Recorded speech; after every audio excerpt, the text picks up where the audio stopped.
شب 27 به 28 فوریه سال 2024 6 عضو یک خانواده ساکنان محله گرانزواد نویه فردوسی شهر دوشنبه از دود انگشت به هلاکت رسیدند.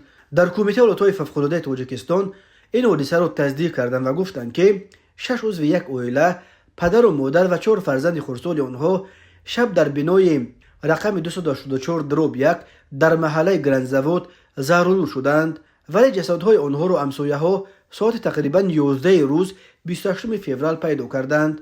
محله گرانزواد در کناره‌های جنوبی پایتخت تاجیکستان در طرف‌های گلبوتا جایگیر شده است. در کمیته حالات فوق‌العاده گفتند که این عائله خانه خود را توسط بخاری گرم می‌کرد و متاسفانه شب 27 به 28 فوریه وقتی که همه آنها خواب بودند از بخاری دود کربن خارج شده سبب مرگ همه 6 باشنده خانه شده است. روز 28 فوریه در شبکه‌های اجتماعی ویدیو 6 تابوت نشر شد که در صحن یک مسجد گذاشته شدند.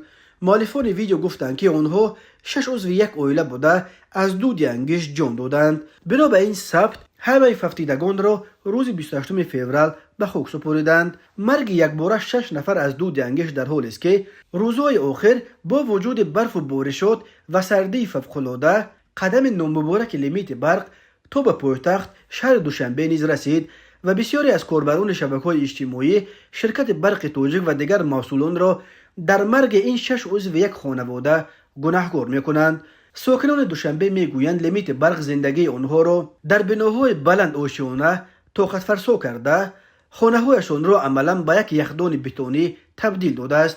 تاجیکستان که پرزیدنتش امامعلی رحمان هنوز چند سال پیش از پایان دوران لیمیت برق و به مال تاریخ تبدیل یافتن لیمیت حرف میزد، در فصل سرمای امساله به لیمیت برای چندین سال آخر بی سابقه در این کشور روبرو شد. عملاً از پایان ماه سپتامبر به این طرف اکثر منطقه های تاجیکستان در یک شبانه روز امکی 6 ساعت نیروی برق میگیرند. در اول هفته روان مقامات برخی شهرها نیز از جاری شدن لیمیت برق خبر دادند. کم شدن سطح آب در آبانبارها از جمله در آبانبار بزرگترین نیروگاه جمهوری نیروگاه نورک را دلیل جاری شدن لیمیت نام میبرند، ولی منتقدان میگویند اصل گپ در فروش نیروی برق به خارج و اساساً به افغانستان است که توسط سخیمه های کروپسیونی صورت گرفته به دولت یگان فایده نمی‌آورد، بلکه همه پولش به کیسه چند نفر می‌ریزد.